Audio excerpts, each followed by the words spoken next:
Assalamu alaikum, I'm Aisha and you're watching Samaa News. Here are today's headlines.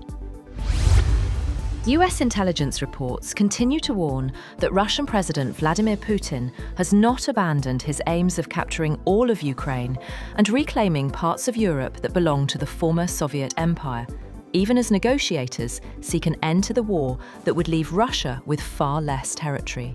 The reports present a starkly different picture from that painted by US President Donald Trump and his Ukraine peace negotiators, who have said Putin wants to end the conflict. US Special Envoy Steve Witkoff has said that talks held between US, European and Ukrainian officials over the last 3 days in Florida, aimed at ending Russia's war in Ukraine, focused on aligning positions, calling those meetings and separate talks with Russian negotiators productive. Witkoff, in a social media post, called Sunday's talks productive and constructive and focused on a shared strategic approach between Ukraine, the United States and Europe. A Russian general has been killed by a car bomb in southern Moscow.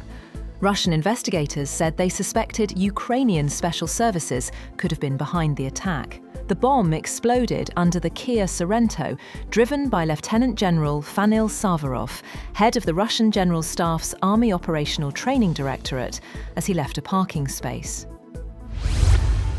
Italy's competition authority has said that it has fined US technology giant Apple and 2 of its divisions €98.6 million over alleged abuse of their dominant position in the mobile app market.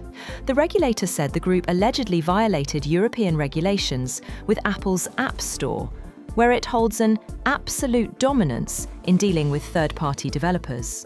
The watchdog opened the probe into the technology giant in May 2023, claiming the company penalised third-party app developers by imposing a more restrictive privacy policy on them from April 2021. Field Marshal Saeed Asim Munir has been awarded Saudi Arabia's highest national honour during his official visit to the kingdom.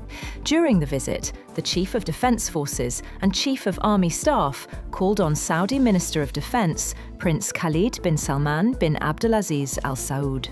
The King Abdulaziz Medal of Excellent Class was conferred upon Field Marshal Asim Munir. The award is Saudi Arabia's highest national honour and recognises his distinguished military service, leadership and central role in advancing defence cooperation, strategic coordination and institutional linkages between the two countries. Japan has taken the final step to allow the restart of the world's largest nuclear power plant as the region of Niigata voted to resume operations, a watershed moment in the country's return to nuclear energy nearly 15 years after the Fukushima disaster. Kashiwazaki Kariwa, located about 220 kilometers northwest of Tokyo, was among 54 reactors shut after the 2011 earthquake and tsunami crippled the Fukushima Daiichi plant in the worst nuclear disaster since Chernobyl. Kashiwazaki Kariwa will be the first operated by Tokyo Electric Power Company, which ran the doomed Fukushima plant. Gold has jumped past the $4,400 per ounce dollars level for the first time, riding on growing expectations of further US rate cuts and strong safe haven demand, with silver also joining the rally to hit an all-time high. Spot gold was up 1.4% at $4,397.16 per ounce, after breaking the $4,400 barrier to hit a record high of $4,400.29 earlier in the day. Spot silver climbed 3.3% to hit a historic high of $69.44. That's all for now. For more updates, visit www.samaa.tv.